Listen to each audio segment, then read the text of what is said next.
We are in a revolution. But it is a revolution in which the side that fires the first shot loses. We will not fire any shots because our weapon is uncommon good sense.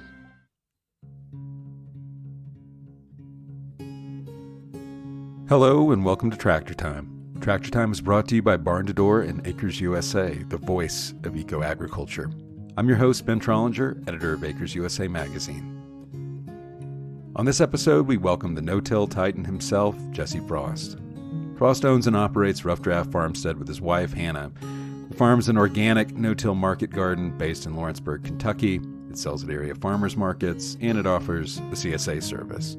Frost is also the host of the No-Till Market Garden podcast, and for Frost, the show grew out of a sense of service and necessity. He saw that there was a dearth of information on how to make no-till practices work for small-scale vegetable farmers like himself, and he decided to do something about it.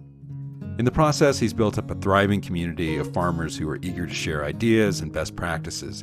And in addition to his essential podcast, Frost also has an incredible new book out from Chelsea Green Publishing called The Living Soil Handbook, the No-Till Grower's Guide to Ecological Market Gardening. I'm thrilled to share this interview with you today, but before that, we join investigative journalist Carrie Gillum for a monthly segment we call Industrial Ag Watch.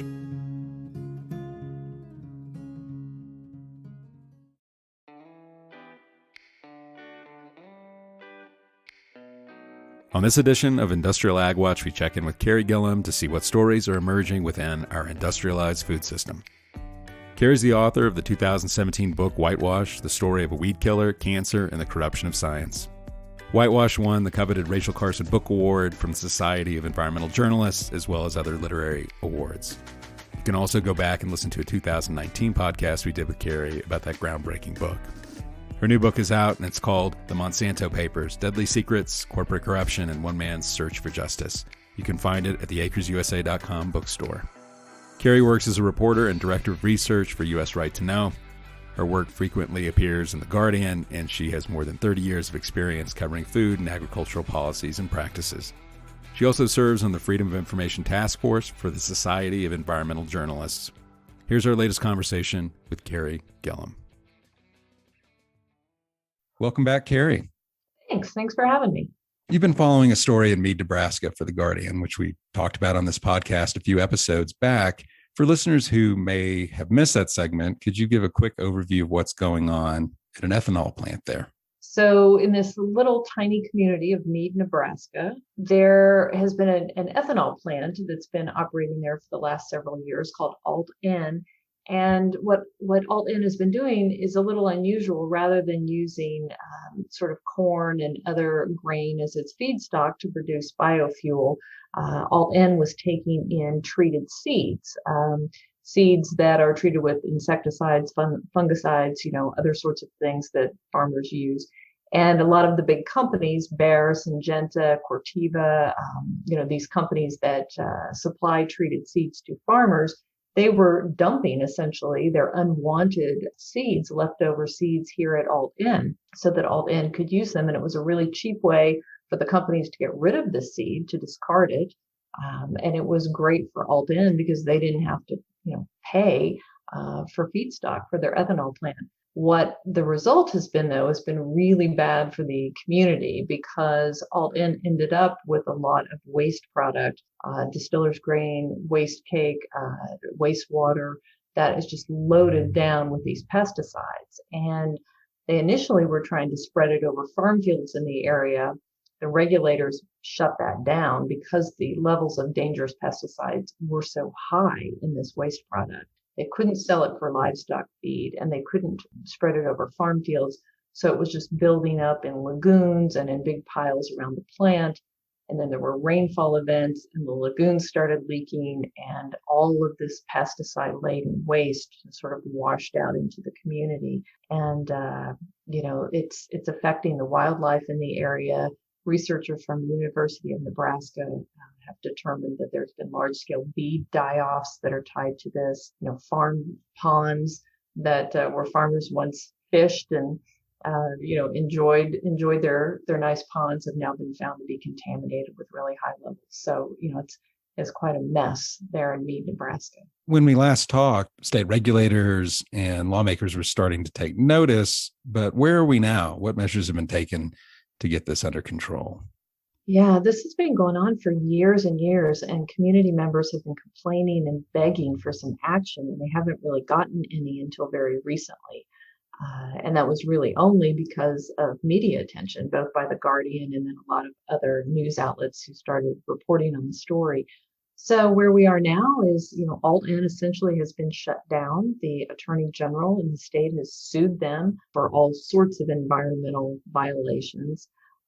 The state is now overseeing a cleanup of the area, and riding to the rescue, are these companies that supplied all of these pesticide-treated seeds. So it's Bayer, it's Cortevas, and Genta, and then companies AgReliant and a couple of other companies have come in and said that they want to be allowed to, conduct the cleanup. So they're saying they'll assume all of the costs and just take this up as responsible citizens. So, a lot of the townspeople, don't trust the big companies to do a thorough job. There's sort of still some really bad feelings there about it. And, it has yet to be seen how it's ultimately going to play out. But right now, the big companies are stepping in and saying that they want to take up the cleanup. And they say that they did not know that Alton was not properly handling and disposing of these treated seeds. And the state also passed legislation, correct? Yes, the state has, the state has passed a law now disallowing this type of practice in the future. And other states are looking at trying to pass similar laws. We know that at least one other plant in Kansas had been doing a similar thing, taking in these pesticide-treated seeds. And this is a real problem. These seeds have become pretty popular over the years with farmers, and they seem to provide quite a great deal of benefit to farmers. Other people, say that the benefits are outweighed by the risk to the environment. But the bigger picture is, what do you do with these seeds that don't get, planted by farmers, that there is not a use for, that the companies need to get rid of? Is there really a safe way when you have this sort of concentration of these large quantities of pesticide-treated seeds? What do you do with them? And so the companies have talked about, well, maybe we incinerate, maybe we burn, but then what is, are you then polluting the air? There's talk of, burying them in landfills, but is that safe? So the bigger picture now, and the industry groups say that they're going to be taking up that 30,000-foot view and trying to really figure out what is the best way to address this going forward in a holistic fashion, because the issue is, of course, much bigger than Meade, Nebraska. And can you give us a sense of how many seeds we're talking about? When all of this was sort of came to light and they were shut down, they had 84,000 tons of this waste, this wet distillers in piles around the plant. And then, of course, they had these, giant lagoons, filled with wastewater that, was overrun with this pesticides. And we should say the state, when they started testing the levels of the pesticides that were found in the water and in the wet cake, the levels that they were finding of particular insecticides and others were like many thousands of times the levels that the EPA says is safe. So, this isn't just a matter of, some pesticide residues that maybe we wish weren't there. These are extraordinarily high levels that the EPA has said in no way are safe in the water or in the environment. And why would these companies have such a surplus of these treated seeds? That's a really good question. I mean, I think it's all market demand, and, in any sort of manufacturing or product supply, you're probably not going to always equal supply and demand, get that to even out perfectly well. So they need to get rid of these seeds, and Alton was sending out, marketing flyers saying, we'll take your seed, bring it to us. They were even marketing and encouraging these companies to bring them seed even after the regulators had barred them from effectively getting rid of it, from spreading the waste on farm fields. So this just stacked up higher and higher and higher and became this real threat to both human health and environmental health the University of Nebraska medical researchers and agronomic researchers are undertaking a 10-year study now to try to fully understand what this means for human health in the area, and they're quite concerned. You mentioned just a moment ago that the residents don't have a lot of trust with some of these big companies that are moving in to help with the cleanup effort. What do residents want to see happen next? Well, I think it runs the gamut with the people I talk to. I mean, they're really angry. They feel like the history of the ownership of Alton, that there's been a lot of money flow through there, and they think that there should be, reparations and damages, obviously, to the people in the area. They worry about the water wells, the aquifer, and worry about how this is actually going to be cleaned up, because you might deal with the lagoons and you might deal with the wet cake. But if this contamination, is down into the groundwater, down into the aquifer, what do you do about that? How do you clean that up? And perhaps you can't. They want some heads to roll, and they want to make sure that this really never happens again, any way, shape, or form. And as you mentioned, some of the companies, I think you mentioned Corteva, are coming in saying that they're going to help clean up. Are taxpayers on the hook for this particular environmental disaster? Well, certainly taxpayer money has been expended already, on this through both state and the federal agencies that have been doing, site work and, trying to take a look at this and deal with this. But the companies do say that this cleanup, that they want to absorb the cost for this. So, again, I think this is a story that has yet to play out fully, and we'll just have to keep a really good eye on it.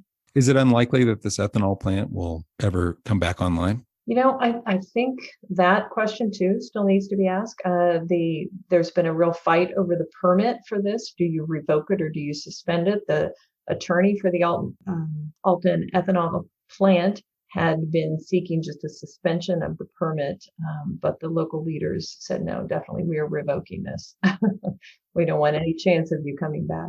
You're also following a story down in Texas. Dicamba drift has become a big problem for grape growers down there. What's going on, and what are the farmers there doing about it?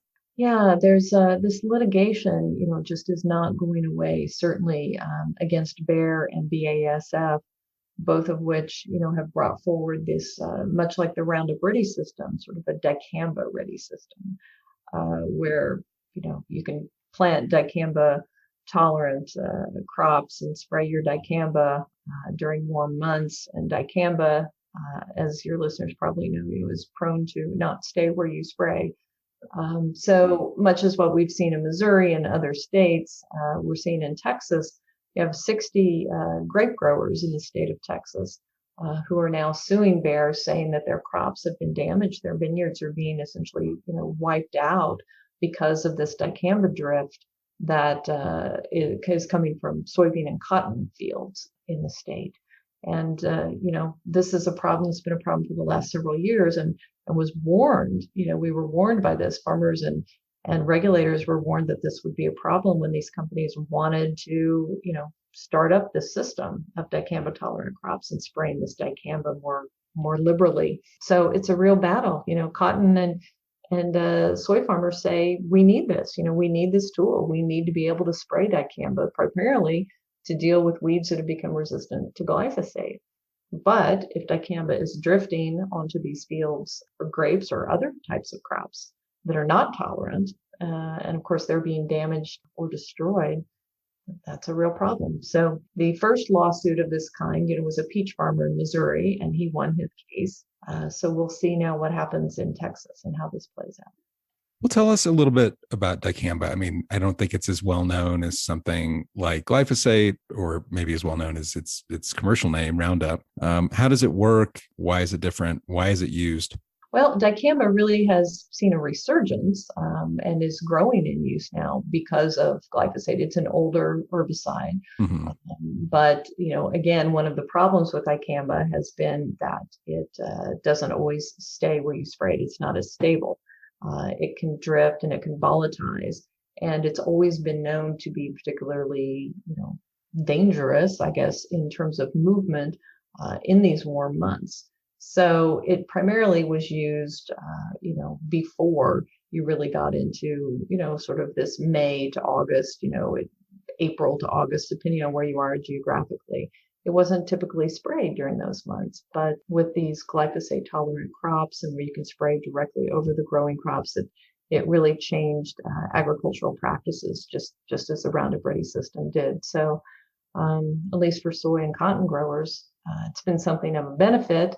But for anybody who's not growing dicamba tolerant crops, it's been a real nightmare. We've had battles in farm country over this, as I said, for many years. And the interesting thing, I did a story about this in The Guardian, when was this, a year or so ago? The court documents that have come out through the litigation show that Monsanto, which Bayer bought in 2018, but Monsanto, when they were preparing to launch this system, this dicamba tolerant system with this new dicamba herbicide, when they were launching this, they knew and they expected that there would be this damage to farmers who were not buying their special seeds, to farmers who were not growing their crops. And they saw it as a profit opportunity. They talked internally about how this would be, a mechanism or an incentive to get people to start planting their seeds. So, that's one of the factors that cost them the case in the peach grower.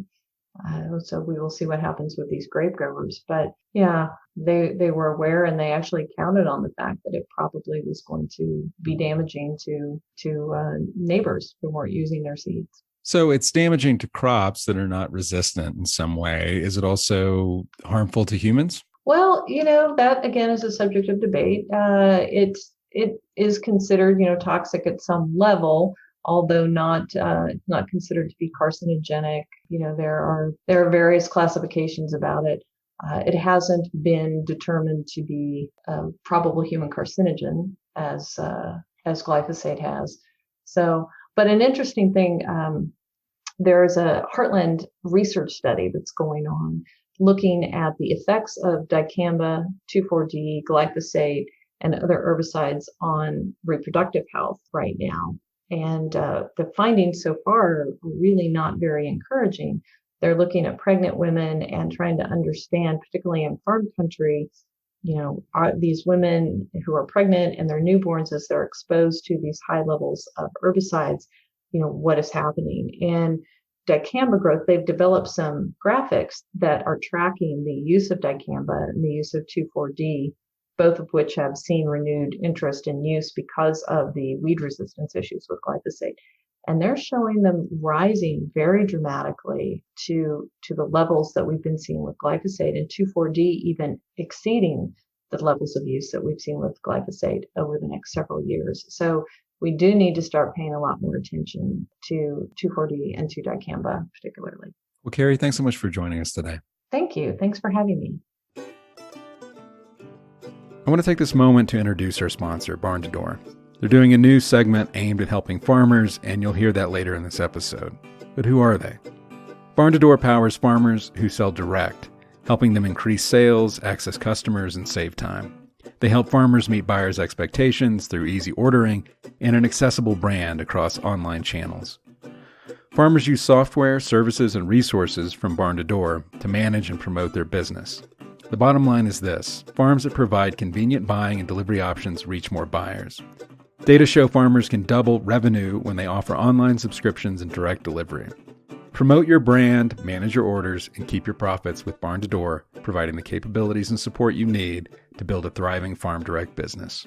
Learn more at barntodor.com/Tractor Time. Okay, Jesse Frost. I'll be the first to admit that this show tends to favor authors who take a big picture view of our food system. I'm not apologizing necessarily, but I do recognize that can sometimes be a bit overwhelming. On this episode, we really get into some of the mechanics of ecological farming. And to my mind, there's no better person to do that with than Jesse Frost. He's a gifted communicator, he's intensely curious, and he puts out a hell of a podcast. I'll keep this introduction short because my conversation with Jesse ran a little longer than usual, but I think it's well worth your time. Without further ado, here's my conversation with Jesse Frost. Welcome to the podcast, Jesse. Well, thank you for having me, Ben. I'm super excited to be here. Well, let's begin today like you usually begin your podcast. Tell us about your farm. What are you growing there? And how did Rough Draft Farmstead come to be?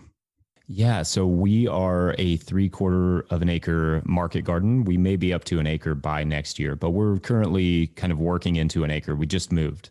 But we are about 3/4 of an acre market garden, mixed vegetable production. And we focus a lot on different no-tillage techniques and ecological things like, we're starting to put in more hedgerows and incorporate birds and all of the things, bird houses and all of the things. That's all very important to us. So that becomes part of our farming practices. We're certified organic. We sell primarily to the farmers market with some small wholesale accounts here or there.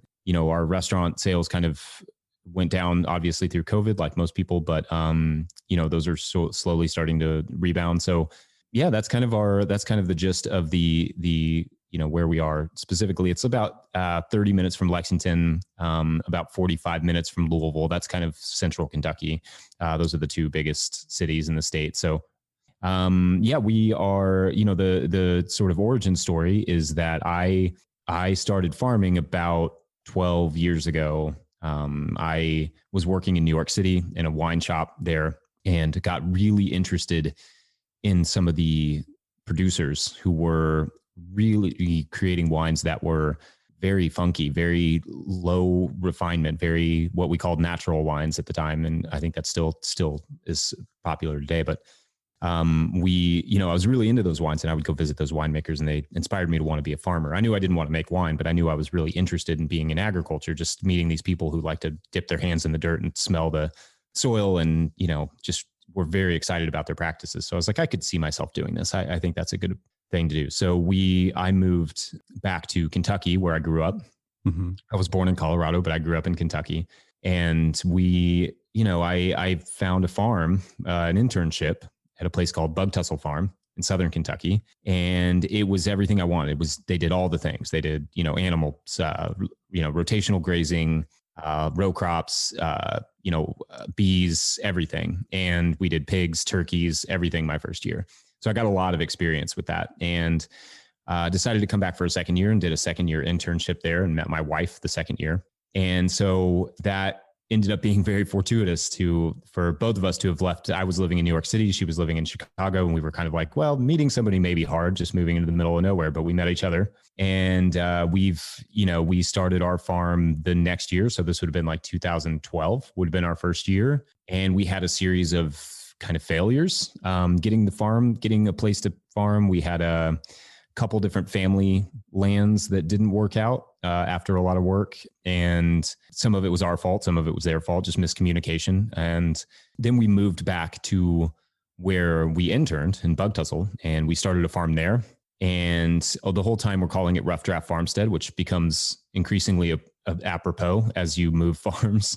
And, just more and more rough drafts. And we moved back, and they sold us a small plot of land, and we built a cabin there, and we farmed off grid there on like half an acre, I think is what it hit at the most. And we were doing that kind of more market garden style. And that was, that would have been like 2012 or 4 years. So right through 2016. And then in 2016, we moved closer back to our family. We had a kid in 2014, and we were kind of feeling how difficult that was to have a child kind of out. We were 3 hours away from our folks. We were an hour and a half from, a major city. We were really isolated, in other words.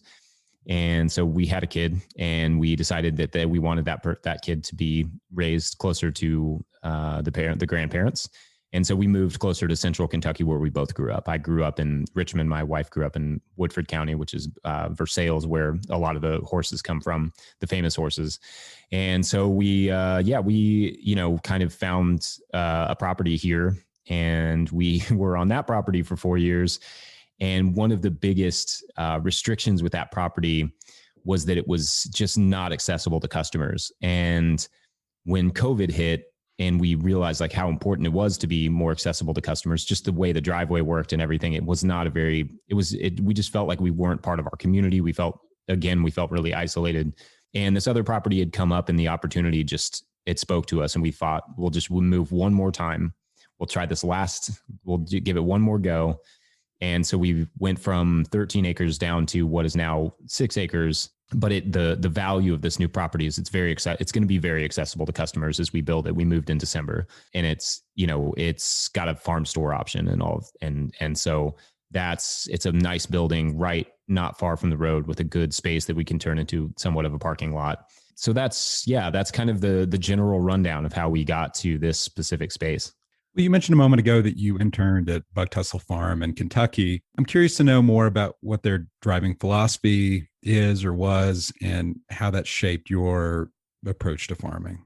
I value that experience quite a bit. Eric and Cher Smith, they're incredible farmers. And Eric was really getting into rotational grazing when I arrived there. And he became quite a mentor to me on all fronts of the vegetable garden, which he managed very heavily with cover crops and compost. And we did some no-till stuff, but we did also, a lot of tillage. So I got actually really good at tillage techniques and proper just really responsible tillage and proper cultivation techniques and all of those things, and kind of more of a row crop tractor situation we were doing, I think at the peak of about 3 acres, and with soil blocks. And it was, they're one of their driving things was, biodynamic agriculture. So we did some biodynamic preps, and that was all great to me because I loved biodynamic wines. I wanted to get down and understand how they worked on the agricultural side. And so they're just really amazing. I thought that experience was one of the best entries into farming that I could have had. I mean, they took, it was an unpaid internship for the first year, and what they did to make up for that, just the amount of things they offered in terms of, we would go on walks through the woods, and he would introduce us to foraging and to different medicinal herbs. And, we spent a lot of time just talking about different kinds of birds and different trees. And it was just a very all-encompassing education. It was one of the best experiences I could have, possibly hoped for getting into farming. And how does Rough Draft sort of contrast with Bug Tussle in terms of what it looks like today? Yeah, that's a good question. So one of my regrets, though, even though I loved that experience, is not farming on a couple different farms that did things differently. And so everything our farm looks very different from that farm. And I can contrast that in a second. But that was one of the things that coming out of that experience that I, in a way, regretted not having spent at least 1 or 2 more years working on other farms that were just different, that were just, more bio-intensive, because they had a lot more acreage to work with than kind of we've ever really had. And that allowed them to do, things maybe more with, cover cropping and things that we've been able to up until now. We're starting to be able to do more of that just because our acreage is our flat acreage, the arable acreage is a little bit more. So we'll be able to do a lot more with cover cropping. But just things that we wouldn't be able to do. And then also, like, we were really interested in going no-till and the things that it possibly was going to bring to our farm of reducing weed pressure. And I didn't really want to mechanize. I saw how expensive it would be to get a tractor. I didn't really like working with tractors. I enjoy being on a tractor, but I hate switching implements, smashing my fingers in the metal.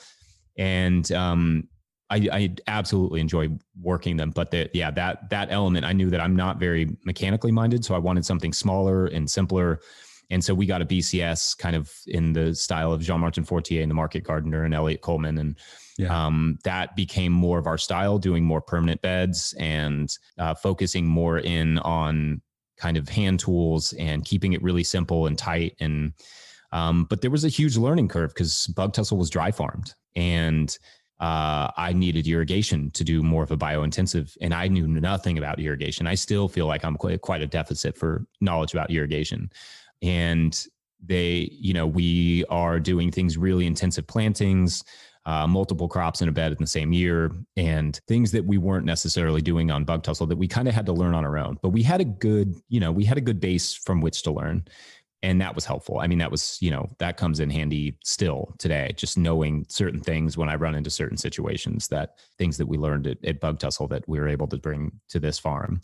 But yeah, it's definitely a different, and even now, like, I get more and more into different no-tillage techniques and different ideas that we are implementing on our farm that I don't think would be entirely possible on a row crop farm, especially things, just the intensity, the amount of irrigation and those sorts of things that we would need to be able to do it on a row crop farm would be a lot of work, I think, just moving the pipes and everything. But yeah, it's definitely looks different, but there's also elements of it. I know how to dry farm. Like this year, we've had trouble getting our irrigation stuff because everybody's backed up. So yeah, we've been able to utilize different techniques that we learned at Bug Tussle in terms of, dry farming. And that's been super helpful. And I think there's some contrast there, but there's also a lot we've brought with us.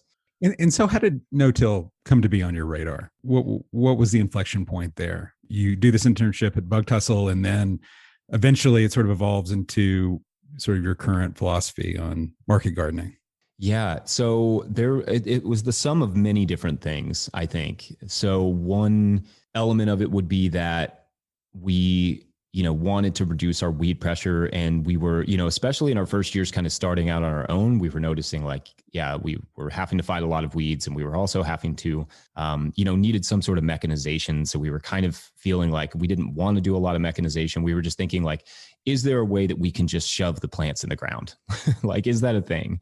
And we started to read about no tillage, and really what we ran into was we'd find, the conservation agriculture is what really popped onto our radar. Right. And that there was something really attractive about that, the simplicity of just, keep it covered, keep the soil covered as much as possible, keep it planted as much as possible, and disturb it as little as possible. I loved that, the sort of elegance of those three things, or four things, if you want to include, keeping it as biodiverse as possible. But the thing that always lacked was, defining how to do that. You flip to the pages that would tell you, the technical details, and it really just was effectively, use cover crops. And then it didn't really follow up. And that's where we knew we wanted to go in that direction. And the closest thing we found for what we were also trying to achieve financially was, the Market Gardener and JM Fortier's, and we love that system. I still think that system is really brilliant. But that's kind of where we started. But we tried a bunch during all of our farming stuff. We were always trying different things. We were trying hay mulches. We were trying straw mulches. We were, we never really got to the point of trying a compost mulch because I was always convinced it would be too nutrient heavy. But later on, we started getting into compost mulching. And we tried a bunch of different stuff. And sometimes I would just get frustrated with a bed and be like, this doesn't need to be turned over. So I will pull the crop out and just shove another one in and see how it goes. And I did that. We did that sort of stuff a lot, and it really evolved in the tunnels. I think this is common in my conversations with other growers, is that a lot of times that the first place that you really start going no-till is in the tunnels, because it can be kind of hard to maneuver a machine in there. And it's just faster to, get in there with a bucket and a knife and pop a crop out and throw another one in there, or use something like a tilter, or we don't use that, but that's, those sorts of tools. That's where that really makes a lot of sense, because, I remember Elliot Coleman mentioned somewhere in one of his books, just the fumes from the BCS was a little bit much in the tunnel. So he stopped using that in there. And that is where we sort of started to be able to develop some of the techniques that worked in our system. But it was really a matter of feeling like it wasn't possible, and there wasn't a lot of visibility of other people doing it. I mean, there was Jeff Moyer doing it kind of on a larger scale. Yeah. And I would come across people doing it in cover crops and those sorts of things. And then you would see small scale backyard gardening stuff and some permaculture texts. But it didn't feel like there was much in the, market garden arena for really reducing the tillage and reducing the weed pressure, and not having such reliance on tools and cultivation and those sorts of things. And in also increasing soil health and pliability and all those things. So it really was born out of interest in improving the crop quality and the crop production and reducing the amount of time we spent cultivating. And it really was magnified when we started to be able to find people online who were really doing those techniques successfully on a scale. And I'm thinking primarily people like Singing Frogs Farm. When I started to see their different YouTube videos and their seminars that they would do and that they were posted online, that it's really set off some sparks. And I heard them on the Farmer to Farmer podcast, and that it just slowly started building that all the things that we've been trying, we should just keep going. And yeah, I mean, that's kind of where it started. That's like how it really entered the picture. And then we had such success in the early years, and in the early years of trying to go fully no-till, and with some of our different trials, that we were like, okay, well, let's just keep going. In your new book, the Living Soil Handbook, you describe the history of tillage. How has the definition of tillage evolved over time? Yeah, in the book, I propose a sort of more precise definition of tillage. And I think it's really important then when we're talking about tillage to be precise in that definition, because it sometimes gets conflated with things like disturbance. And I think that's an unfortunate comparison, or it's an unfortunate conflation, because, disturbance is not always tillage. The soil is I describe it as being disturbed all the time, by earthworms, by roots moving it around, moving the soil aggregates around, and by microbes and moles and voles, and all of the things are constantly disturbing the soil. But, humans, and they're doing it in a way that is beneficial to the soil. And I always want to stress that humans can do that too. We often think of ourselves outside of nature, but we are absolutely a part of that. And we are able to, disturb the soil in ways that benefit the soil, that benefit the ecology, that improve the health of the crop, that increase the ability for roots to dig into the soil and extract nutrients. So when I think about what tillage is, and like you said, I describe a little bit of the history, but when I think about what tillage is not disturbance necessarily. Tillage is anything we do to the soil that has a long-term negative effect on it. So it can be the rototiller, though it depends on what the next step is. So if you're using a rototiller or a rotary plow to open up a plot, but you intend to just keep using the rotary plow to manage it, or the tiller, that's going to have a lot longer of an negative effect on the soil than if you're using the tiller to open up the soil and maybe break up some compaction, but then you're converting it to cover crops, or you're covering it with a mulch, and then you're just breaking through the compaction, which is also not addressing compaction, is almost a more harmful thing to do to your soil than just covering it, than just addressing it with a tiller, because compaction can be so incredibly hard on plant roots and the success of a crop. And so my opinion on tillage has changed a lot as I've started to look at what successful, agriculture really looks like, and what healthy soil really looks like, and what it's required. And that's throughout history. The definition of tillage in the history books, or in the dictionaries rather, is just the preparation of the ground to grow crops, preparing the ground for growing crops is tillage, and it was for thousands of years. Some intensified small scale disturbances proved to be a great way to increase diversity when you're talking about indigenous cultures who did this for thousands of years, and especially in North America. And they would do small plots, and they would farm in those, and they would grow various crops, and they would also do a lot of foraging, and they would do a lot of different things to increase their food supply throughout the year. And those things proved to increase the biodiversity.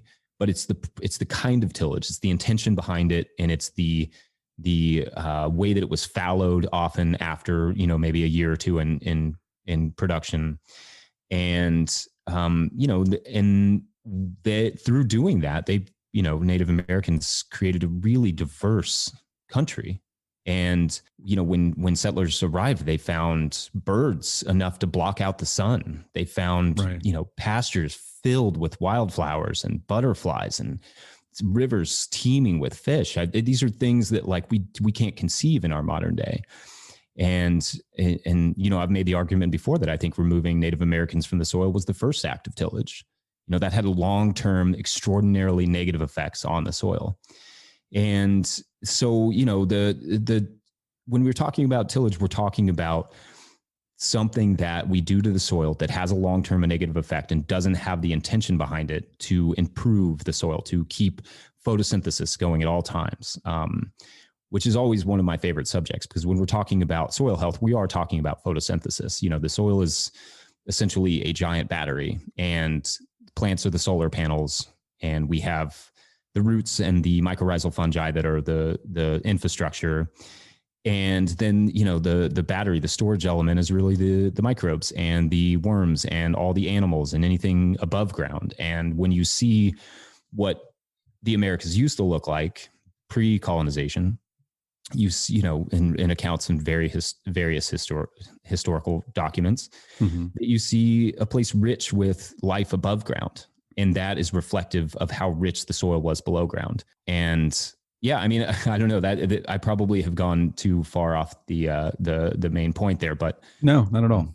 Yeah, that's kind of how I try to think of it more broadly, because I think that just getting back to the idea of like, sometimes we conflate it with disturbance. I've heard people say like pulling a carrot is disturbance. And I think when we start to think about pulling carrots as tillage, then we've lost the plot, because the carrot has been sitting there in the soil, photosynthesizing, feeding soil microbes, building soil microbial populations for 60, 70 days. We pull it out, we add a little bit of air to the soil, and we improve the air transfer for plant roots that go into their next. We've improved the soil by growing the carrot. And I think anything you're doing to improve the soil can't be considered disturbance, can't be considered tillage. Well, so what exactly happens to the life in the soil when you do intensive plowing and production over time? Yeah, so it's many things. So one of the first thing that happens, let's just say that we've pulled a crop out and we're ready to get our cover crop in, or whatever it is that we want to do next. And cover crops are great, but let's say that let's just start at the spring. So we're preparing the soil for the season. And we've got it. It's kind of a hard pan, or maybe it's still in weeds, or maybe it's in cover crop, which is great too.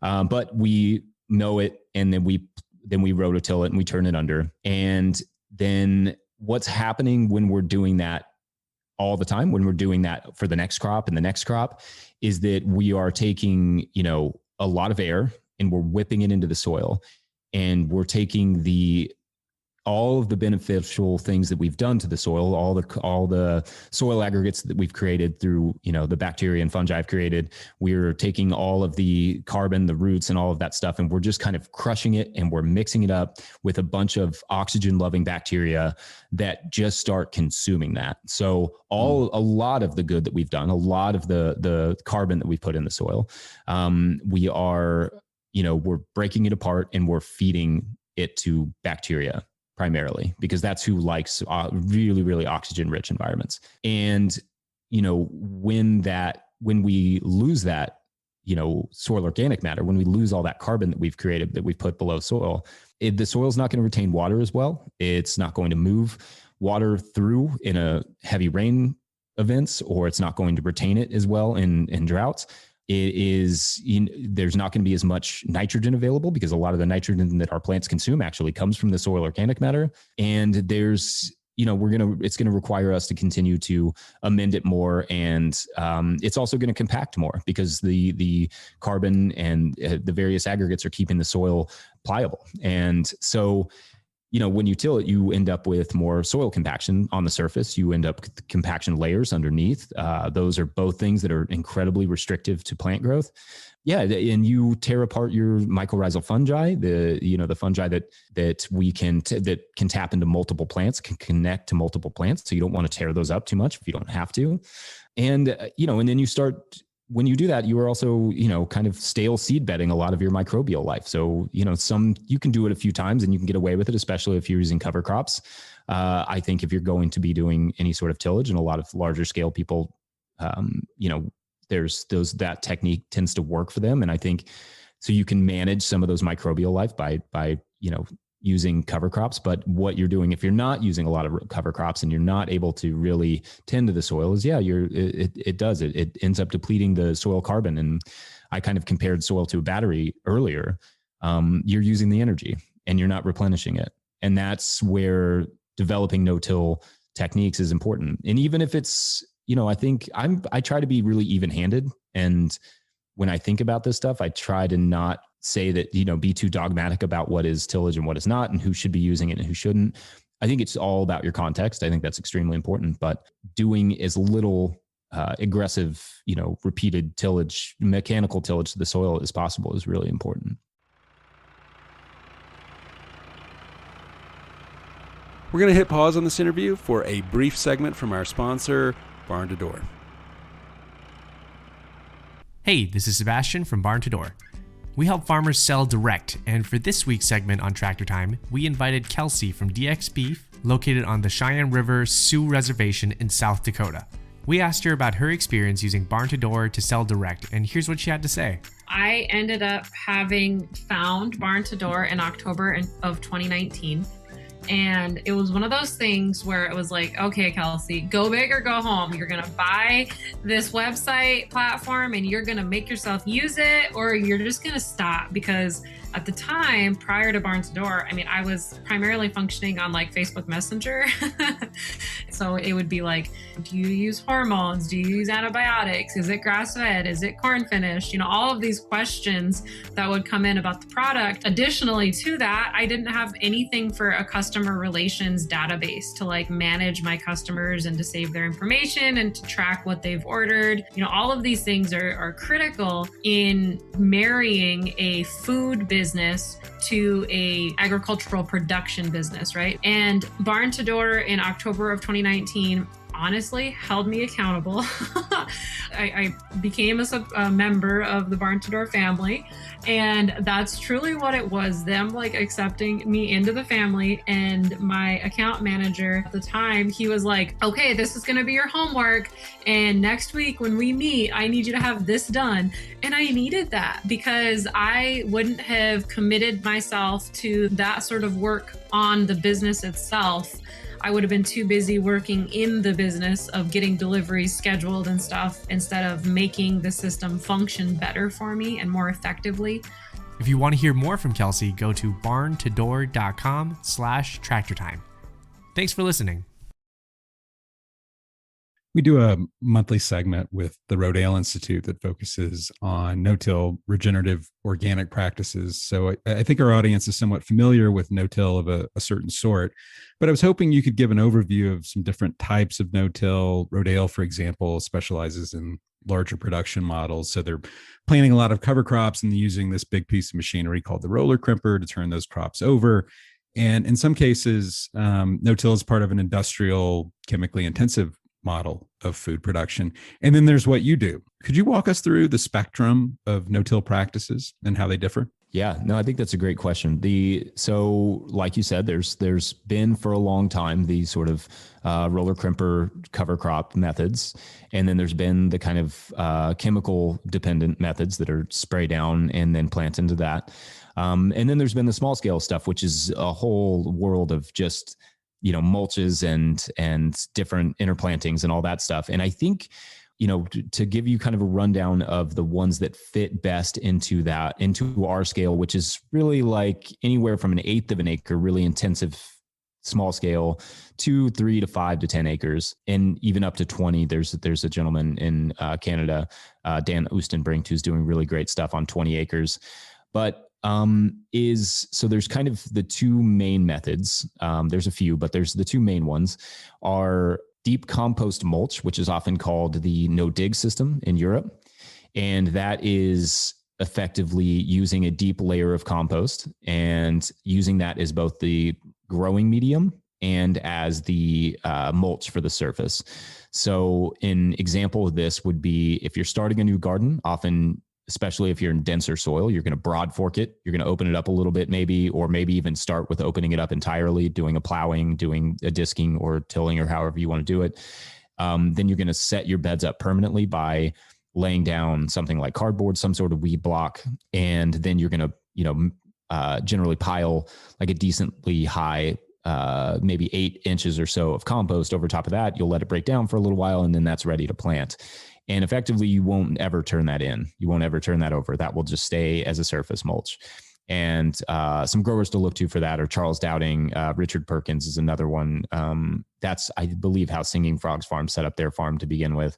So that's kind of like that's like the deep compost mulch system is what we call it here. And then no dig in England, Europe. And then the other kind of technique, one of the others is sort of the, small scale cover crop techniques. And this is, Daniel Mays from Frith Farm has done a really good job of describing this and developing this on his 3 acres in Maine.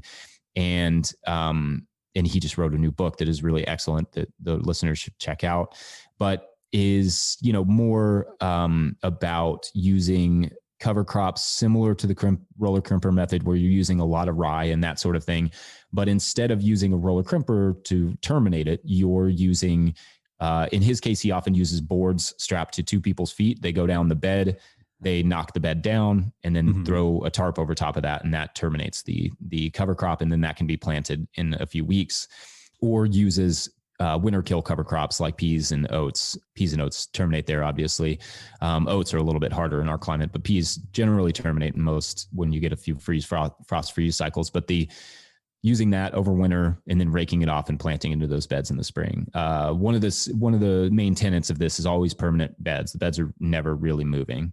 And that just allows you to really develop that space. And, walkways become important. Walkway management becomes important. It's always one of my favorite conversations. But those are the 2 main ones. And then you have things like what Connor Crickmore does at Never Sing Farm, and what J.M. Fortier does, where it's super light surface tillage. They're using roughly, in a lot of cases, using a very similar amount of compost, but they're working it into the soil, which provides, in some ways, in just those top inch or 2, a little bit more seed to soil contact for germination and those sorts of things. So that's one thing you can run into with deep compost mulch is poor germination if the soil is too mulchy, or if the compost is too mulchy. So yeah, that's also in there in the techniques. And then there's also mulching, different, there's different hybridizations too, like straw mulching, but also maybe using different techniques depending on what crop is coming in and coming out. Well, so to go deeper into your own approach and how it's developed over time, what does Rough Draft look like, and what methods are you using consistently? Yeah, so we use kind of I kind of often call it a shallow compost mulch system, which is trying to keep the compost on the surface, while also not having it be so deep that I'm going to run into germination issues, which I still occasionally do. But the idea being that we're putting probably about 4 or 5 inches of compost instead of 8 or 10, really, really deep. We're going a little bit more shallow than that, but that's not the only technique we use. Because of my role at NoTill Growers and, with the NoTill Market Garden podcast, I try to have a little experience with everything. And I feel like that really helps me to connect the dots when I'm having a conversation with somebody, to have some experience with it. And so I try a lot of different stuff, but that's the one that we lean on the most right now. But we're also on this new farm, we have kind of 3 really intensive plots that we're managing in that system that I just described. And then we also are opening up 4 plots that we're going to manage with cover crops. And so those 4 that we're managing with cover crops are not going to be for the intensive crops. They're going to be for the long season crops that we really enjoy growing and that we want to grow, especially for winter production, for winter sales. And that would be like potatoes, sweet potatoes, garlic, and often different kinds of corn. And then we have a hodgepodge of corn and peanuts and some other things. And so that's like kind of a 4-block rotation. And that's one that we're going to manage more with, cover crop mulching instead of compost mulching, and try and develop that system to help people, help have some insight for people who don't have access to good compost or much compost at all, or who are just starting out and don't have the capital to spend for that amount of compost, because it can get very expensive. It's getting increasingly more expensive as more people get into these methods and get into growing. And so, yeah, just trying to develop different systems there. Another thing that we do on our farm that I think is somewhat unique in here is that we've really increased our living pathway presence. And this is something that is really dear to me at the moment. I love our living pathways. They are my favorite thing on our farm at the moment. I like the way they look. I love the aesthetic. I love the way they feel. I can work in them. They're very soft. They're not muddy. They don't make the bottoms of my harvest bins muddy. They don't hurt my knees. I definitely plant and harvest a lot off of my knees. So, I've had bad back issues over the years. So that's been, something that's really beneficial to me. And we're trying to develop that into a system that makes sense for more people, but it definitely makes sense in my context specifically because we're in a very wet climate. Like it would not make sense in an arid environment, but we're in a very wet climate. We get on average at least 50 inches of rain every year. And then we've been getting, significantly more than that. A few years we were close to 70, maybe above 70. And it was, so that, helping to move the water a little better, keep the soil in place and just be a nice soft landing pad. Let's talk more about compost. In the book, you mentioned that there are 4 different types. What are those? We tend to think of compost as one thing, just compost, and that's what you order your compost. But that's not very helpful, especially when you're using it in the way that we're using it on our farms and especially the quantities that we're using it. So I kind of this isn't something that you're going to necessarily hear from your average composter. If you called them and asked them for one of the next 4 composts that I'm about to list, they would probably have no idea what you were talking about. But we have 4 different types. I broke it down to mulching, inoculating, nutritional, and fertilizing. And so starting with fertilizing, these are essentially your composts that are providing high nitrogen compost. So a fertilizing compost would be something like composted chicken manure, very high nitrogen, a lot of other, foul manures like that would be very high nitrogen, and they provide like a very kind of instant burst to your crop. So that's a fertilizing compost. And you would not want to use a fertilizing compost in the situation where you're doing deep compost mulch. It would absolutely burn the fire out of your roots. Right.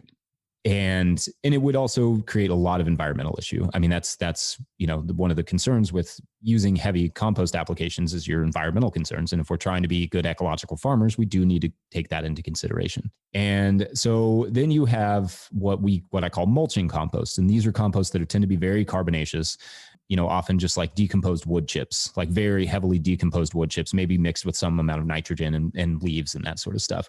Or it could just be straight leaves, or it could be decomposed straw or something that it has a lot of carbon in it, but is not necessarily as nutritional as other composts, or that have, a wide variety of different nitrogenous materials in them, manures and et cetera. And then, the next one is the inoculating compost. And an inoculating compost is the kind of compost that we make specifically to inoculate our soils with good microbial life. An example of that would be like the Korean natural farming, IMO, the indigenous microorganisms. Like that's a version of, a good inoculating compost. Another example would be something like vermicast. That can be extremely good for your soil, but using it in excess is not always the best idea. Like, there have been some studies on vermicompost in various situations where it was up to 40% by volume was great, depending on what they were growing. But then when you started to exceed that 40% mark, it has started to have negative effects on the crop production. And so, it's not necessarily something that you could afford to put down for a deep compost mulch, which is, like I said, something that we often see is the quantity that people are using. It wouldn't be something, but mixing it into a mulching compost could make it really great. Or adding that into your, using it as compost teas and compost extracts and slurries is a great way to spread the microbiology. And so the last one is the nutritional compost, which is kind of the combination of all of those that has been professionally balanced, has been really well built to kind of provide everything that the soil needs: soil coverage, soil, good nutrients for the plants, good nitrogen levels, and is fully decomposed to that sort of, I think it's like 10-to-1 carbon and nitrogen is what most agronomists are going to consider compost. But differentiating them that way helps, I think, to understand how to use them and what to look for when you're buying them. And you can kind of have hybridizations, like using mold, like say you only have access to mulching compost primarily.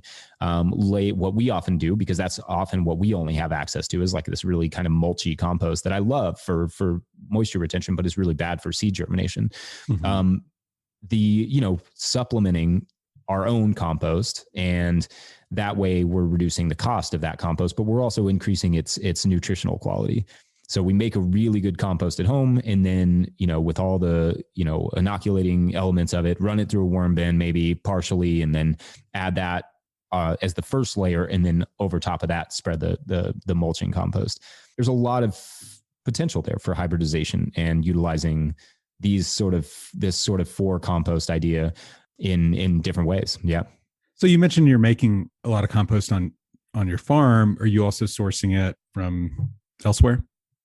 Yeah. So we're buying the majority of our compost. We can make a small amount just from what we, get out of the fields, in terms of like, after we flip a bed of lettuce or whatever, we have a lot of scrap, obviously. So we prefer to compost that, and we make really good compost that way. And then I'm much bigger into using our compost that we make on farm in compost teas and slurries and extracts, because it's just a great way to spread the microbial life. And it's just hard for us to make enough compost on our scale to cover our farm. And we have in the past done a lot with animals, but we've never put them in a situation where we're collecting their manure. So we don't now, and we haven't ever really had a good option for gaining enough nitrogenous material to supplement, for a large scale compost.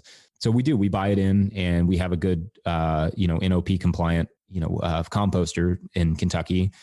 We actually have a couple of them, and I hope to see more. I want to see more composters. I think that's a field that, farmers are really itching to have more of. And I think there's a lot of food waste. I think there's a lot of carbon waste out there. I think that we could definitely, use a lot more people who are interested in the microbiology and getting good compost, nutritional composts put together.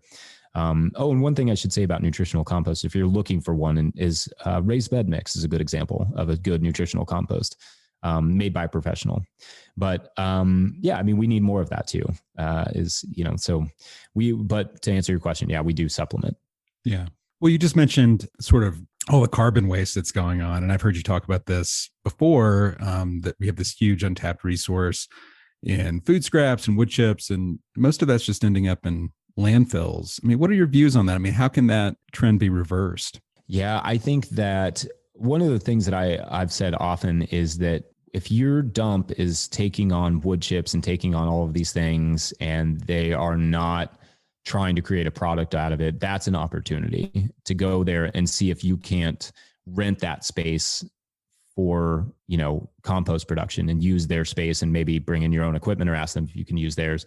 But that is a huge, that's often where they're going, because I think it's not everywhere, but places that are dealing with a lot of wood chips, they're, the people that are doing the dropping off the wood chips and doing the work are not necessarily going to chase down every farmer who's interested in wood chips. Now, a lot of farmers do get that access, but we've struggled to get wood chips here, but the dump has no issue getting wood chips. So it's been, it's hard for us to get. That's another reason we moved, is we hoped our visibility off the road could allow us to get more wood chips. And so far it has not been successful, but we're not giving up hope.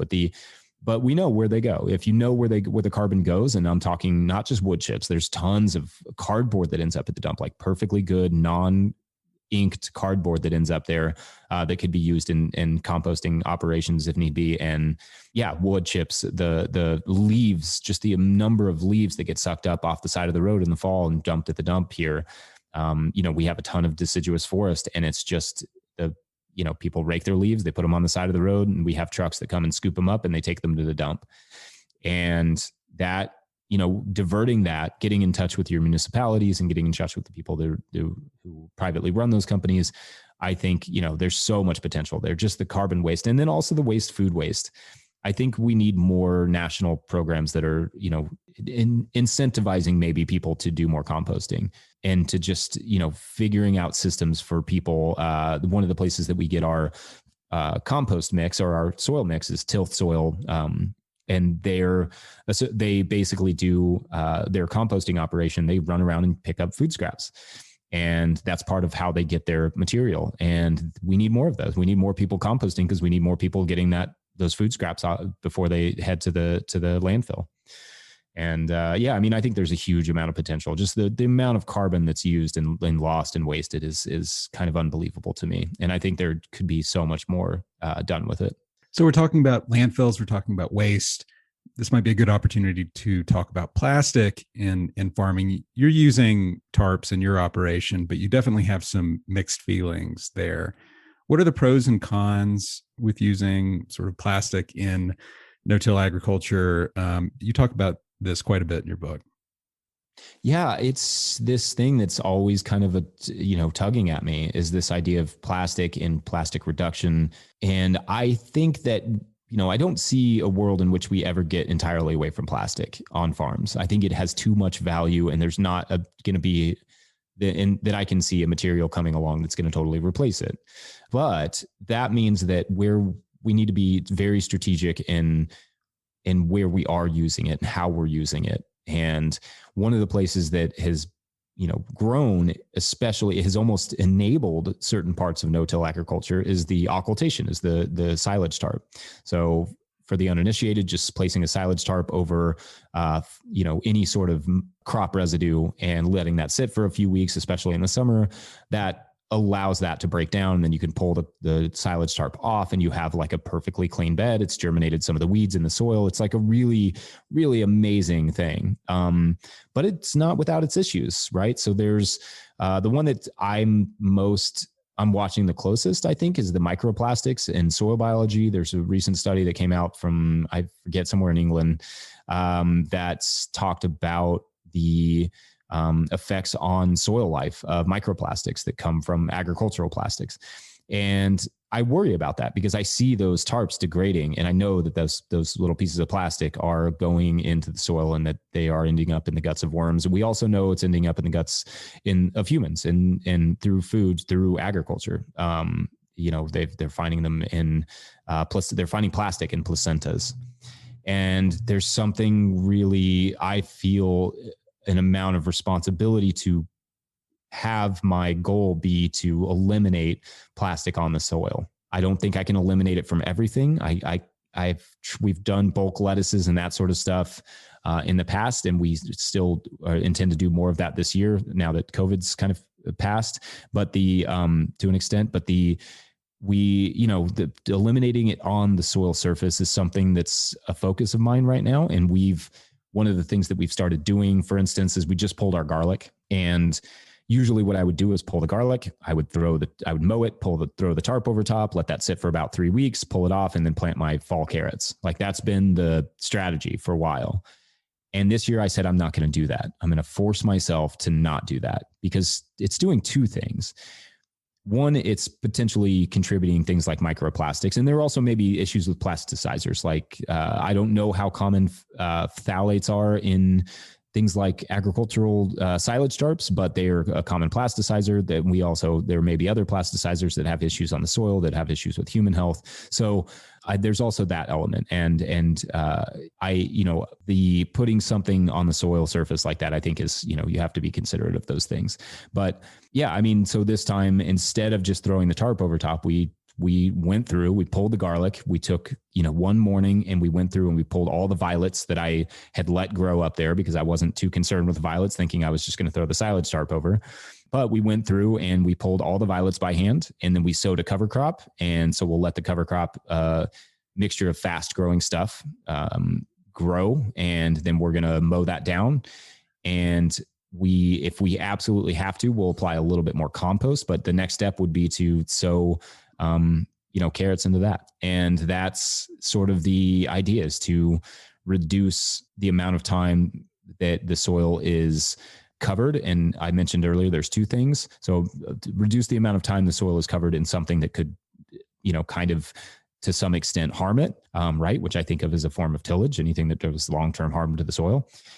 So reducing the amount of times that we're keeping something on the soil that could be harming it, but also reducing the amount of time that the soil is not photosynthesizing. So, and there's also positive ways that tarps could be used in that way that could actually increase the speed to which a soil gets to be photosynthesizing. So I don't want to, using the white side up on carrots is a really fast way to get them to germinate, but just trying to figure out ways to reduce that usage. And, that's my personal one, and other people may not feel as much of a pull to do that, and that's fine. But I think thinking about our practices more holistically, like I said, I mean, out and not just thinking about our farms, but also thinking about the culture around us and how our practices affect everyone. And the idea of, I think the idea really struck me as a father, just thinking about the idea of plastic in the placenta and that in human placenta. And I think that is really, something that I'm thinking about when I'm out in the field. How can I eliminate that potential for our customers? I think one of the big questions that no-till skeptics have in the beginning is, well, how do you manage pests and weeds? And in part, you just sort of answer that question, but how do you explain that to them? How do you talk about it? Right. Yeah. I mean, the easy answer is that you're keeping the soil from needing weeds. You're keeping the soil from, if it's mulched, if it's covered, then it doesn't have any incentive to grow weeds. And that's kind of the biggest one. If you're keeping the soil covered, and it may be a little bit of extra work up front, you're often doing the work in the colder times and the slower times, of applying mulches. But that, it's keeping, by covering the soil, you're not giving it the incentive to put up extra solar panels. Because that's really all it is doing. It just, that's what those are. Weeds are emergency solar panels. And if you eliminate that potential, if you eliminate the need for that, and the soil has something to eat, like a good mulch, it's not as likely to put that up. And, in terms of management, for us, I went from, spending, 10, 12, 15 hours a week cultivating to I basically walk around the farm every 10 days and pick out some weeds, and it takes me maybe an hour. And that is an enormous reduction in the amount of time that I am required to spend, in the fields. And that means that I can spend more time doing what I love, which is farming sometimes, which is playing around in the garden. I do a lot of that. It's sometimes hard to keep me out of the garden and my days off because I just want to go interplant or I want to go trial something. But that allows me that opportunity to have the energy, to have the time, to spend more time with my family. I'm done at 5 o'clock every day. Well, really, I'm done at 4 o'clock, but 5 o'clock is like my absolute cutoff. And that's it. Like the day's done. I hang out with my family. We take a full day off a week, at least during the growing season. During the rest of the season, we take often 2 or 3 days off. And, we're not working until dark. I still see a lot of farmers who work all the way till 9 o'clock at night and, they're exhausted and they get up and they do the market and they look exhausted. And I just think that, if we can eliminate that, if you can eliminate just one thing, the weeds, it'll, make such a huge improvement. And I'm not saying we don't have weeds, and certainly we mess up and certainly I make mistakes, or maybe a compost comes in that's got more. I had one a few years ago that had a bunch of lamb's quarters in it. It was kind of obnoxious, but even that wasn't as bad as, cultivated soil, and that it just keeps coming and coming and coming. And then the crop comes out and then the season's done and you have to deal with the weeds. There's none of that for us. Like, it's just the other side of it in terms of practical stuff is I can plant any day of the year. I can plant if it rained, recently we got a ton of rain and it would rain 13 days in a row. And then it was capped off by an inch and a half in 20 minutes on the final Friday. Wow. That day after that rain, immediately following that rain, I could have gone out and planted because of those mulches. I can walk through my fields. There's never a time I'm restricted unless it's really inclement weather, just based on my comfort level. But just in terms of the soil, there's rarely, if ever, a time that I'm restricted in what I can do out there. And that's huge. That means that I'm not holding off until, March or April to do anything in the fields. I'm planting in February. I'm planting in March without, anything standing in my way beyond the cold. And that has a huge practical and financial benefit. And how do you build sort of an ecosystem that sort of allows for beneficial insects to sort of coexist and act as a check and balance on more invasive insects? Yes, slowly and sometimes with a lot of frustration, but they don't always help you as much as you want them to, but I think, introducing flowers is so important, in everything. Just flowers bring so much to the table. And I know that Dr. Christine Jones has talked a lot about her love of flowers and the importance of them in the soil. But, we are always trying to increase our flowering plants. And I really like thyme flowering, flowering in the spring, in the summer. Lots of different annual flowers, and we're increasing our perennials, trees, anywhere you can bring in a new flower, especially native flowers, is great. I mean, like, for instance, we've been planting, and this is one that I got from Daniel Mays, and it's been really great for us, is planting sweet alyssum underneath of our tomato plants. And we've done that for the last couple seasons. And I really love the way sweet alyssum grows. I feel as though the tomatoes have no issue with that plant. And I love the beneficials that it brings in and the pollinators, but specifically the brachynoid wasps. And, we have a lot of hornworm issues in the South here. And that is something that we've found, that correlation seems to be really healthy. And then I, also increasing, like, one thing I spoke with Dr. Alex Harmon-Threet in a couple seasons ago in the summer, and she was talking, I did an episode of the podcast on beneficials, increasing beneficial habitat for native bees specifically. And she talked about having just like a little bare soil here or there, just because they actually like that as a nesting ground.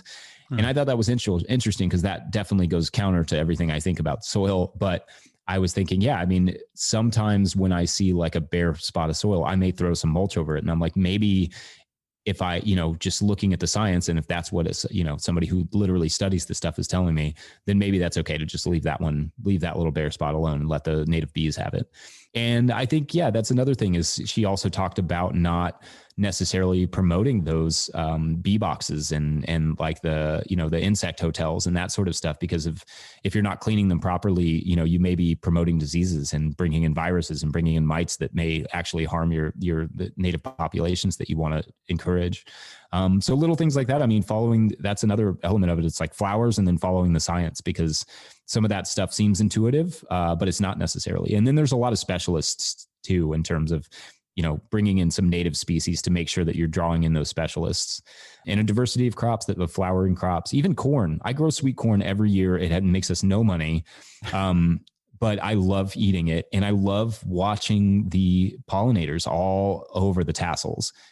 And I just think that is such a, that idea of like more grasses, more flowering crops, just to bring in as much biodiversity as possible. And we have bird boxes around just for the birds. And it's great. I love it. I love how loud our farm is with bugs and birds and sounds. And that to me is just, I want to farm, coupled with our living pathways. I want to feel like I'm farming in a meadow or farming in a park. Like I feel surrounded by greenery and photosynthesis at all times, and ecology. And I, always look for new bugs, and I'm looking up what they are, and, keeping an eye on that stuff and trying to figure out if I'm doing a good job of increasing their habitat and stuff. So all of those things. Well, Rough Draft, as you mentioned earlier, has moved around a little bit, but I'm curious to know, at the current iteration of Rough Draft, what was the soil like when you first started there? And since then, how have you measured success? Are you looking for a certain organic matter percentage? What are the benchmarks that matter to you? That's a great question. So when we first started looking at our new property, I can talk a little bit about the old property in terms of like what a benchmark for success would look like. But on the new property, we scouted it as much as we could when we were buying the place. I went around with a shovel. I dug it up. I did a soil test just to kind of get the base level or soil organic matter. And we were looking at just under 5%, which I think is fine for us, for our situation, because we're going to add so much compost and those sorts of things. I wasn't too concerned with having, 3 to 5%, I think is what the tests showed. And I was, that's a little bit on the low end. I thought about plowing it up and adding compost, but I felt good about how the grass looked. I felt good about how the soil was performing, just in the end of the season when we were kind of dry last year, and felt good about how the pastures looked, and maybe made some assumptions actually. And I mentioned compaction and drainage a lot in the book, but I kind of underestimated where it was, how big that issue was going to be on this new farm. And there's a whole plot that is, 50 by nearly 100 feet that just does not drain, that is just muck. And I didn't catch it when I was doing my initial walkthroughs, and I didn't catch it over the winter time. I didn't catch it until about February, I noticed that it just seemed abnormally wet. And then it stayed that way in March. And then in April, I realized like I had to divert some of the water. So we started digging some ditches, and a lot of things were dying. Nothing was growing. And I was really starting to freak out about that plot. And the rest of the gardens were fine, but they were, that was the plot I'd planted first. So that was all of our early crops. Mm-hmm. And what I discovered was that there was drainage tile, old drainage tile. I mean, who knows how old, but it was draining right into that plot. And I also discovered that all of our neighbors had, say this too, that it's just unbelievably wet where we are. It's just wet. It's wet on the hillsides, and we're on a bit of a slope. And it's wet down in the valleys. It's wet everywhere. It's just a very wet area. And something I just had underappreciated. I was busy and kind of was like, I can build soil anywhere. It doesn't matter. If it's not perfect, I'll figure it out. And I still think this is the right farm for us, but this has provided a really interesting challenge for me to have to figure out, not just, even now that we've diverted the drainage tile, it's still extremely wet, and we're still having to figure out how to manage that. And a lot of the soil organic matter in that specific plot has been drained down to, it's basically clay now. And, we have good soil. The NRCS map showed us that we had good soil, and we felt good about, a nice silty loam. But then what we've discovered is that plot it's just straight clay. And so we're managing it. And I'm kind of, I on the one hand, it's as somebody who's trying to run a profitable business, especially in its first year, running into an issue like that was both expected, but also very, very, hard. But there's part of me that's excited to take on the new challenge in the same way that I'm excited to try new systems so that I have some insight on them for later on when people ask me about them, or when we get a lot of emails, people asking questions. We have a Patreon page where a lot of people ask questions. And I want to be able to answer those questions with not just with what I've heard, but what I know, what I've seen with my own eyes. And so this is one of those situations. To answer your question about benchmarks, I don't really go by soil organic matter as much, because the soil organic matter is really hard to measure in a situation where you're putting down 6 inches of compost on the surface, and it, for several years, and it ends up being mostly compost down to 12 inches or something. So I don't really do it so much by that. I do it by crop performance. I also, by my ability to plunge something like rebar into the soil. I like to see the compaction going away. I like to know that we went back right before we sold our last farm and just went into the middle of a field, and I put a piece of rebar into, just crop residue from last year, and it sunk down to, 6 inches, and it was like a 4-foot piece of rebar. And I felt really good about that. That seemed to me like something that we were working in the right direction. And that's what I want to see, is when I go out to a field, I don't want any resistance in the soil. I want that soil to just be in that sort of churn, that sort of, that sort of biological churn, that biological rich with that sort of biological disturbance. So to the point that you can just reach your hand into it. And yeah, I mean, that's kind of that's my main benchmark of success. And I think I could develop others. I think sometimes we still run into disease. I think you'd mentioned earlier when you're talking about how do we manage disease and stuff on a no-till farm, we still get that. And especially on the new farm where the drainage is poor, the photosynthesis is not as high and the plants aren't doing as well. But I see, and sometimes like we had those 14 days in a row, 13 days in a row of rain. So I see some blight on the tomatoes, and it's frustrating, but it is, as we get better and as we develop, as the soil develops, we just tend to see less and less of that. And the crops become more reliable. When I put something in the ground, I trust that it's going to grow. And that is such a huge relief.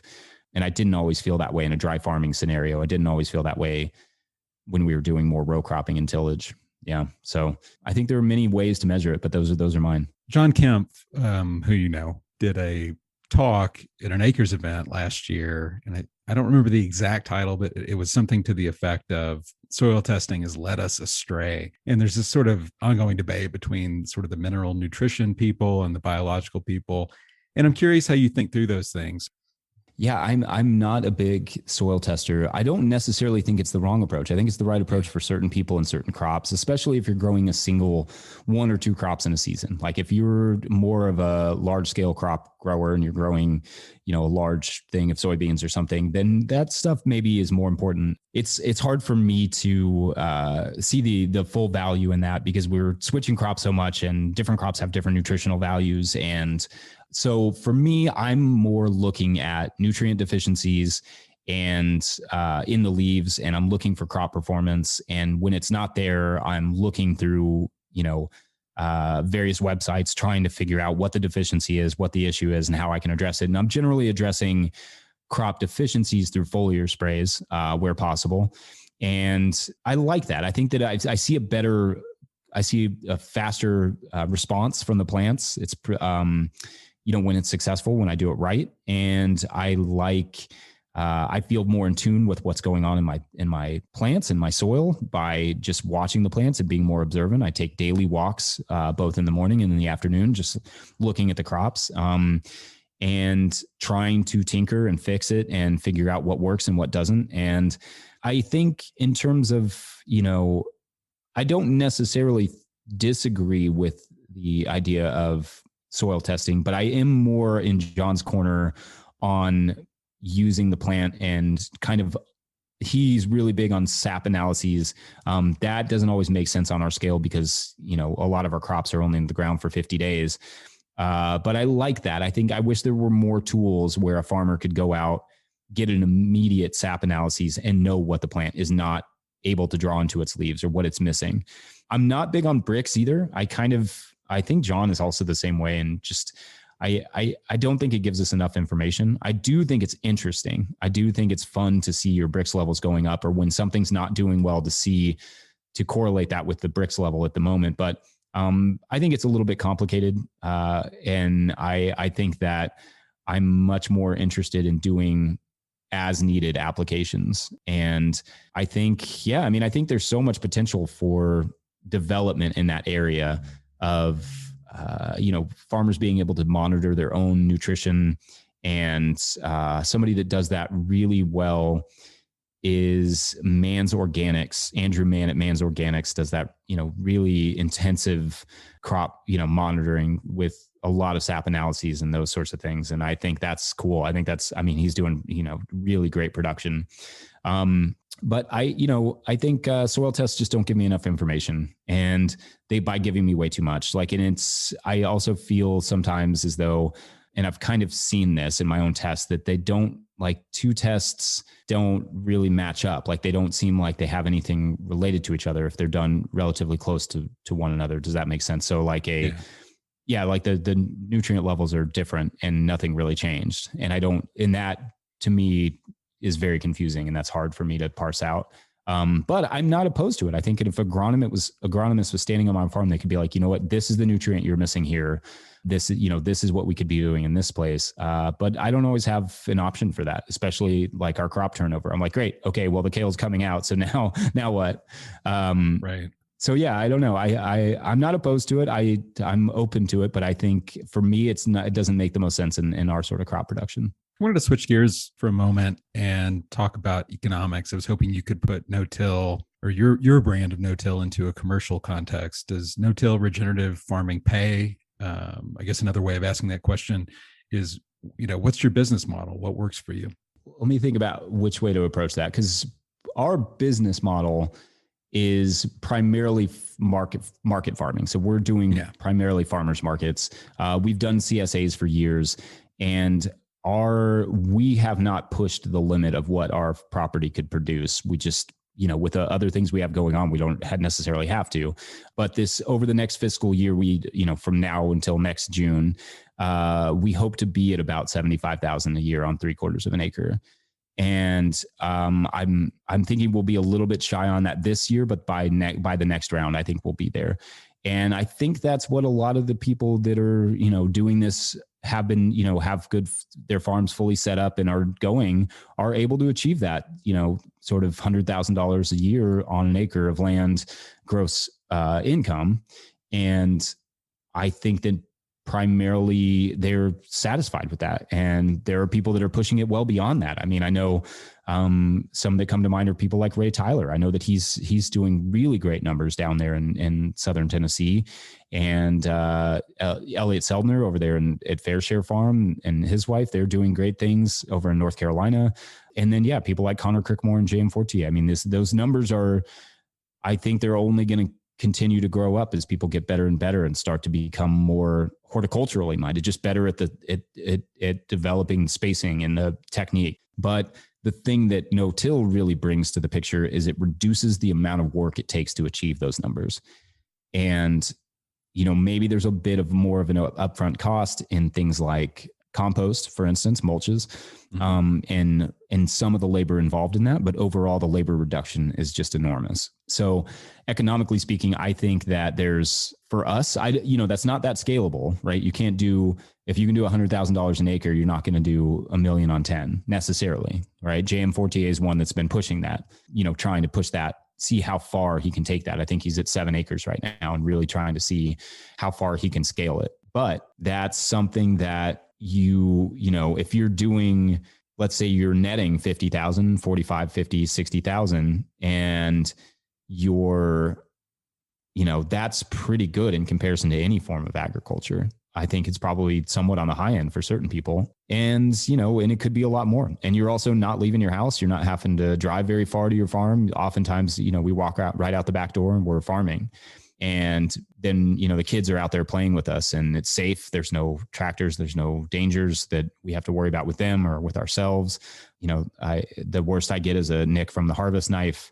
And that's kind of some of the benefits of this style of farming is it's low danger. It's very easy. It's very close by, easy in comparison to a lot of different, more technical, larger scale tractor farming. It's also more complicated. It can be. We make our farm way more complicated than it needs to be because that's just my personality. But yeah, I mean, I think, it depends on also how you define, your income and what you want from your farm and what you want from your life.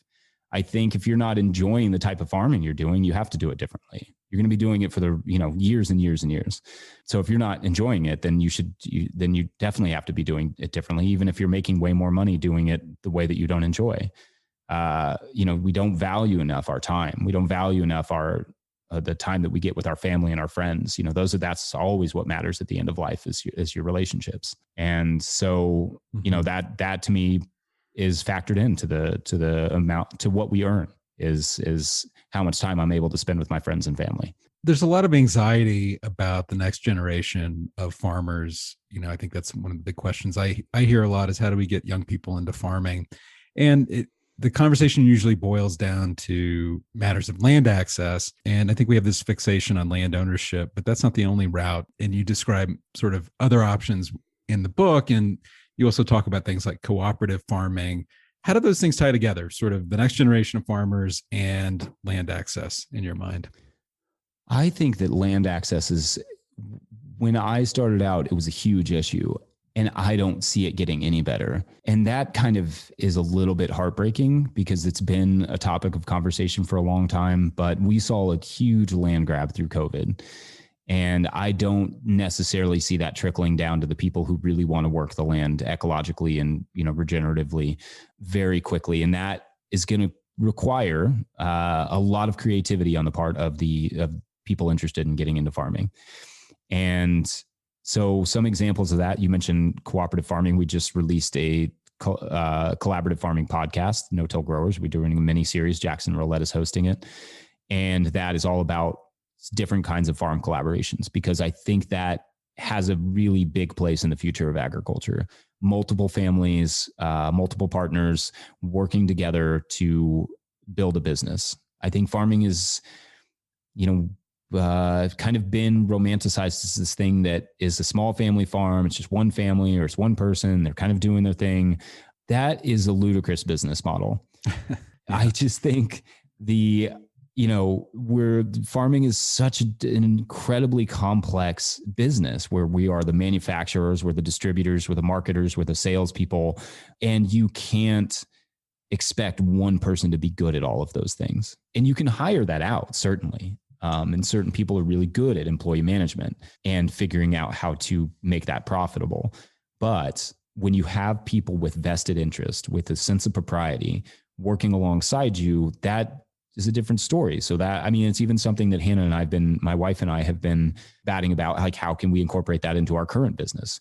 And also, how can we use what we have, what we've built, the sort of the opportunities that we've had to, share that with somebody who has fewer opportunities, that is interested in farming, so we are, that's going to be some place in the future of agriculture. And we need to develop what that looks like a little bit more. I think Dan Brisebois and his team up at Ferme Tournesol have done a really wonderful job of kind of sharing how they've put their thing together. And, I think that there's so much room for development in different models of that, and more farms and more farmers teaming up. Then, also leasing agreements. I think that there's, after this flood of, people buying land, I think there's going to be a lot of land owners looking for people to work their property. And obviously those deals should be approached with caution and with a contract, but they can be amazing. And it could be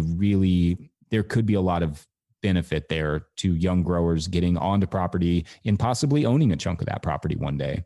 And I think that we will see some of that land come back up for sale. A lot of real estate agents talk about people who are interested in living in the country, buying land and staying on it for 3 to 5 years and realizing it's just too much to take care of. So maybe some of that will come back up for sale. But I do think we're seeing, we're going to see less and less land available. It's going to be more and more expensive. So we have to be creative. And, I think that I want to discourage young or beginning farmers from worrying too much about spending 5 or 10 years on leased land. I've moved several times. I've built really great soil and then left it. And it's sad and it's hard. It's physically hard to move a farm, but it's possible. And as long as you're happy and you're with people that you love and you're enjoying yourself and you see a new opportunity and you left behind really great soil, you improved where you were, great. And now maybe you have some capital to work with to build exactly what you want, where you want it. Don't just be creative and think of it as an opportunity. And, it may be harder to find land, but, if you're in, success favors the prepared mind, right?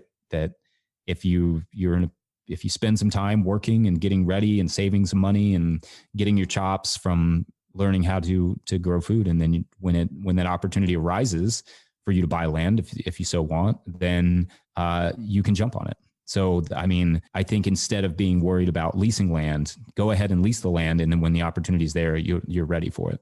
Where can people find out more about what you're doing? Yeah, so NoTillGrowers.com is the site that I run with Jackson Roulette, who helped me start it. Also, the No-Till Market Garden podcast. We are in between season 3 and season 4. It is an interview style podcast. Mm-hmm. We also have done the No-Till Flowers podcast that is hosted by Jenny Love of Love and Fresh Flowers, and also the Winter Growers podcast, hosted by Clara Coleman. Every other week on YouTube, we do the Growers Live, which is just a podcast style, conversational style live interview hosted by Josh Satin. And so the idea being that there are a lot of growers kind of sourcing the information and being the ones that are doing the interviews. And and then of course the Living Soil Handbook is also a great option. Yeah. Well, thanks so much for joining us today. Ben, it's been an absolute pleasure. Thank you so much for having me on. There you have it. Go buy the Living Soil Handbook at the acresusa.com bookstore. Use the coupon code JUNEPOD, that's JUNEPOD, for 10% off on all titles. Thank you for listening to another episode of Tractor Time, brought to you by Acres USA and Barn to Door.